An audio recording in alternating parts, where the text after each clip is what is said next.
Hello everyone, Ken Salvail here today from growercoach.com.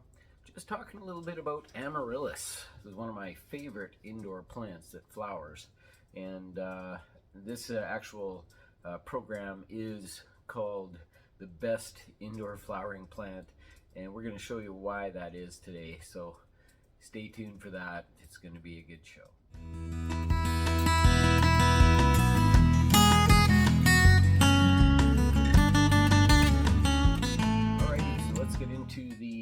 Into the Amaryllis. I have a collection here and I just want to show you a few different things about these plants. Excuse my voice, I've had a little bout of COVID, so hey, I'm fighting that off and it seems to be doing pretty good, so I'm coming through that. so hang in there with me. Just wanted to talk about a few things about Amaryllis. Hippeastrum is the botanical name, and that's the actual name. There is actually a plant with a botanical name of Amaryllis, which is slightly different. They're still related to the Hippeastrums, but it's the Hippeastrums that are the spectacular blooms that we really enjoy indoors. And I just want to show you a few of the ones we have here. We really like the white, especially at Christmas time. It's something we like to see, some beautiful white flowers. So the white Amaryllis are our favorites.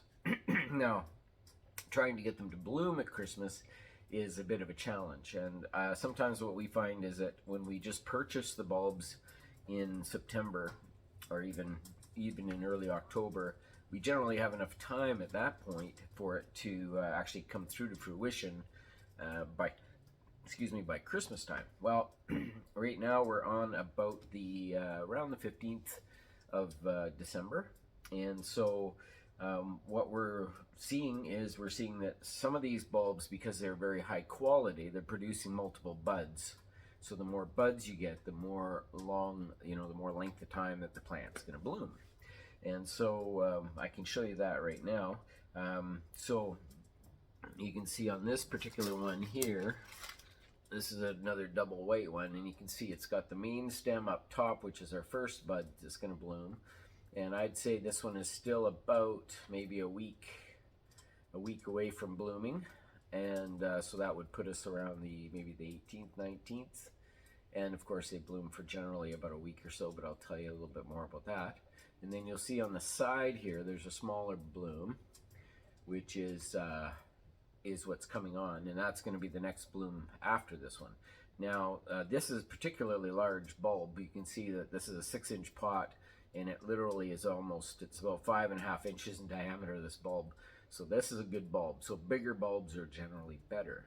But it is also a varietal thing. Some varieties just don't produce as big of bulbs as others. So this is a double white, and it's quite spectacular. You also notice on this one that there is a new shoot coming up over here on the side. So I'll try to get that up a little closer for you.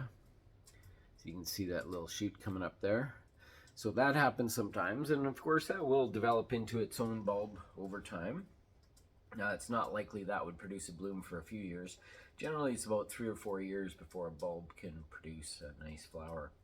The one thing that you'd note about these plants is that they're subject to a disease that's quite common. It's called red blotch, and almost every single bulb you buy now seems to have red blotch on it, and it just seems to be a common thing. It mostly affects the outer part of the bulb, and I actually will peel the skin off the outer part of the bulb sometimes when it's badly infected, and you can see it's really quite red and blotchy looking. Again, I'll hold this one up because it has a touch of it, so we'll see if we can get up close. And you can sort of see this side of the bulb's a little bit pinkish. And if you notice right here, there's a little bit of a red blotch there. Very hard to see, but right there. And this whole bulb is red actually, but I went in and I peeled off the outer skin so that I could just get rid of it, because I didn't want it to just get worse and worse. The red blotch disease does not kill the plant, but it's not good for the plant either. And I'll show you again on this same plant.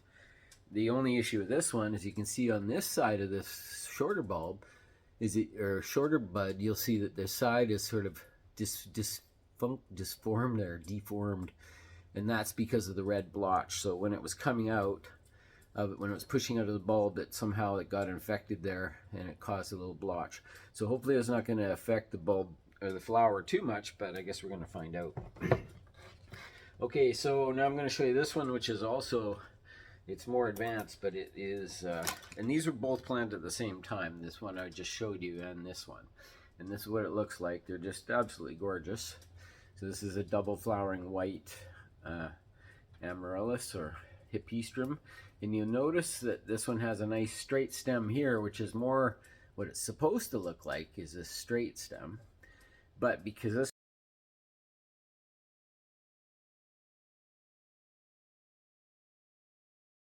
one also had the red blotch, and we'll look on this side and you can see the staining on this stem right here.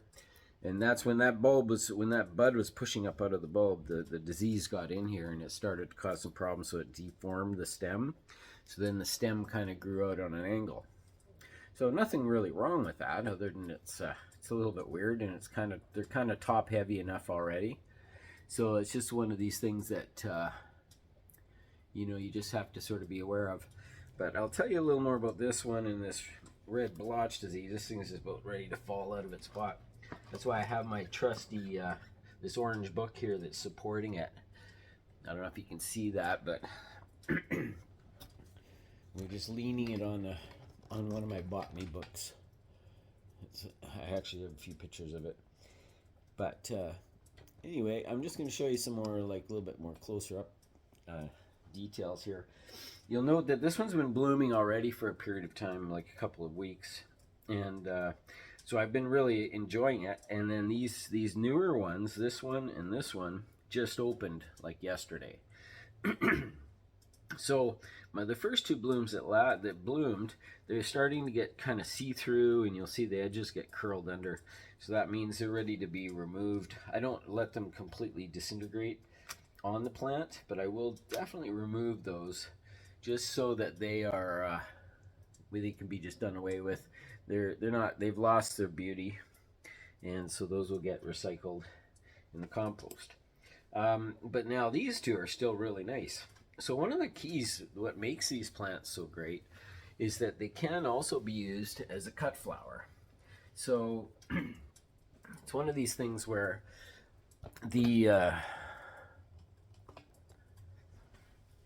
as a cut flower, you can just cut these off. So sometimes when I get a bent stem like this one, then I'll go in and actually just cut it off as low as I can go to get a nice long stem there, and then take that piece off and put it in a vase.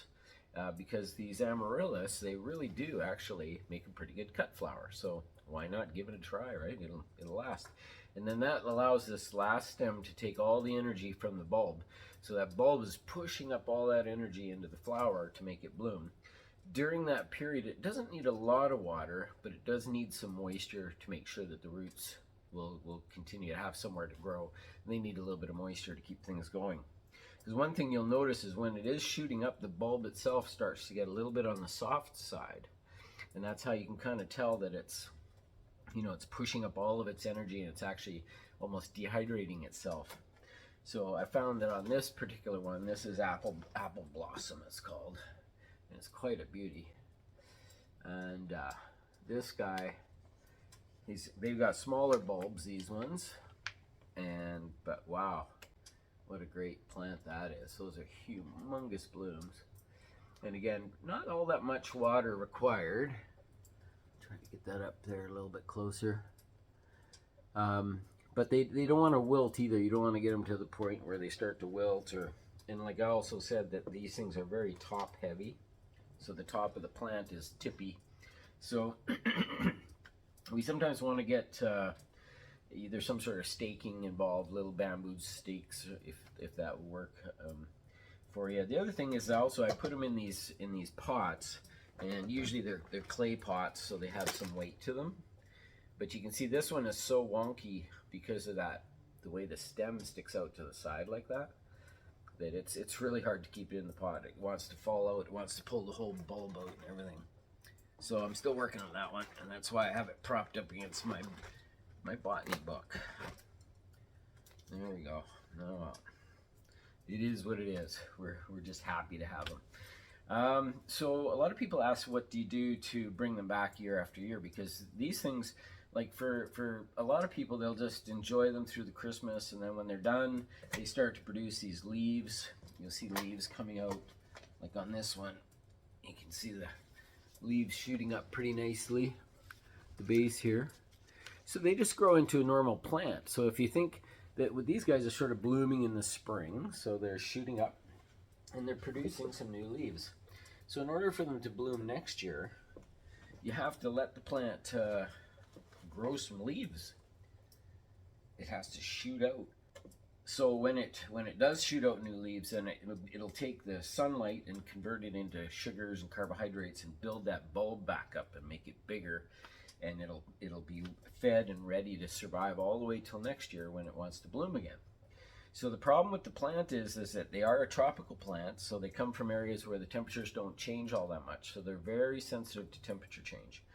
But they do, for periods, go quite dry, and it's usually through the winter months when they go quite dry. So because it's sort of a spring bloomer, even though they bloom randomly in the wild, that there's really doesn't seem to be much rhyme or reason to when they bloom. But what we're trying to do is we're trying to give you some sort of an idea of what you can do to kind of encourage it to flower, because sometimes they can be a bit stubborn, and sometimes they just bloom at random. You never know when they're going to bloom. But ultimately, what we're going to do is give you this concept where the plant grows after it finishes flowering. It's going to put out these leaves. It's going to grow for a period of months in the sun and it's just a big grassy looking plant. And I have some of those here.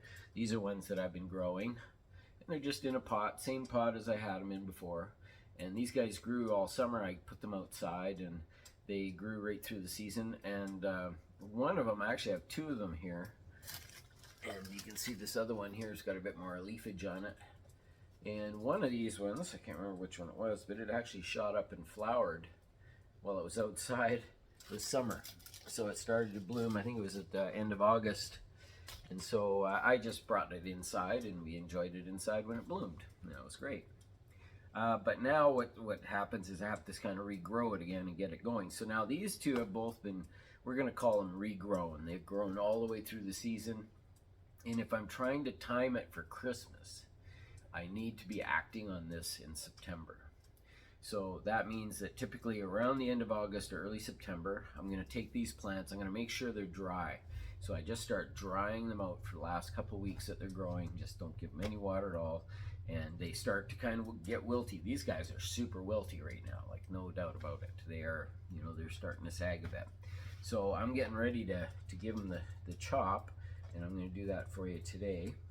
And I'm just going to leave them in the pots. Some people will say, well, you can take them out of the pots, take all the soil off, dry them out, cut off the roots, cut off the top, and then I'll show you the process of putting them into the refrigerator and whatnot. But with these, I tend not to do a bunch of those steps. I just find that I guess I'm a lazy gardener, right? I do the minimum that I have to do. So what I'm going to do today is just show you what I would do. Like, I've given these guys now about 4 weeks of being very dry, and they have been down in our plant room, so they have had some decent light down there because we have a good high pressure sodium light. It's nice and bright. So yeah, now all I'm going to do is I'm just going to chop these off, and I'm going to show you what I do with that. So I'm taking it out, and you can feel the weight it's quite light. It's very, very dry. And you can see actually where it's been cut off in the past. You can sort of see this part of the stem is just dead foliage. But that's given me my target where I'm going to cut it off again. And so I'm just going to do that right now. I'm going to give that a snip like so. And there you have it. So now this plant is dry, bone dry, and it's been snipped off, and I'm going to say, okay, time to trigger you to bloom. Okay, and now here's the other one that I have, and I know this one did bloom. Let's cut him off as well.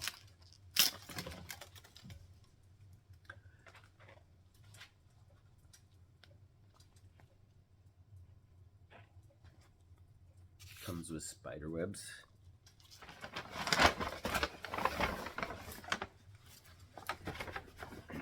Okay, so what's suggested is that you just take a brown paper bag like so and drop these pots just as they are into the bag. And I have a larger bag so I can fit them both in there. They're in the 6-inch pots. And this gives them a little bit of darkness, and it's a dry environment. You know, this paper doesn't hold moisture really well. Just bag them up like so, and then off they go into the refrigerator. And the reason that we're doing this, again, if I was trying to time it for a specific time, like for Christmas, I would need to do this probably about mid to end of September. So that whole drying process I told you about, and then chopping off the leaves, and you can even let it sit for a little while after you chop off the leaves.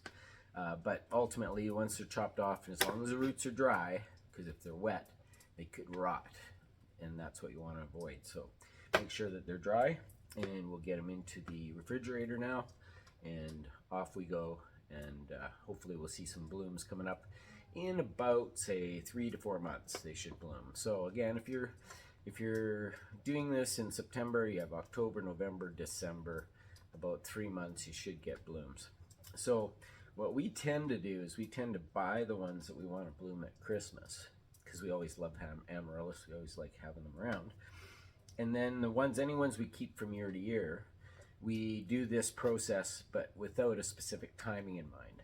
And when I have beauties like this coming on, this is great. I'm gonna have lots of Amaryllis color right through Christmas. Then these guys are actually gonna be more like, Valentine's Day, sort of February timing. And so that's when I also like to see some spring color. Hey, it's spring in some places in the world in February, so I'm gonna really look forward to seeing these guys bloom. So that's what I'm going to do now. Is I'm going to put these in now. The time that they stay in the fridge is about 3 weeks.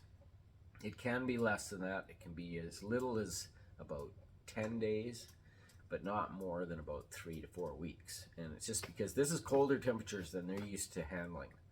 But what we're doing is we're giving them a shock to say, okay, this is it. The season's over. That's it. You're done.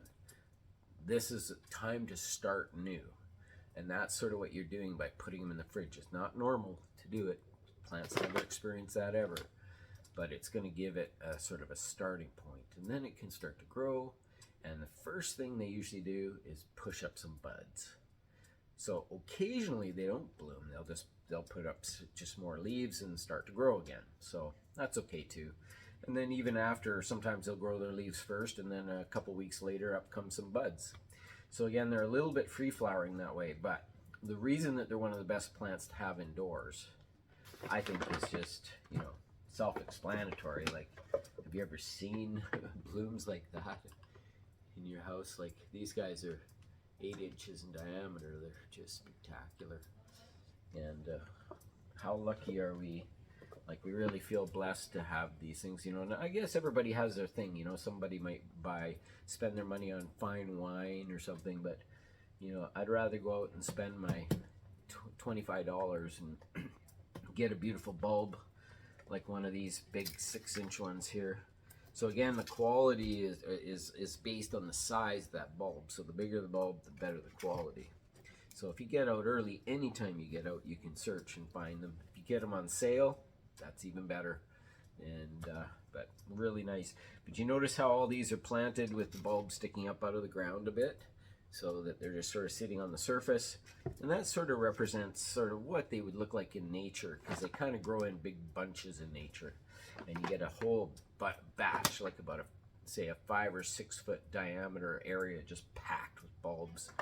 And that's where the bulbs, that's where the blooms come up. So that's pretty cool to see them in nature. But anyway, good luck with your Amaryllis or your Hippeastrums, and hope you guys all have a great Christmas. If you have other questions about this, just put it down in the comments. Don't forget to subscribe, and don't forget to give us a thumbs up and a couple comments, all that stuff to keep the channel going, and it's all greatly appreciated. So have a great Christmas, everyone. Enjoy your Amaryllis.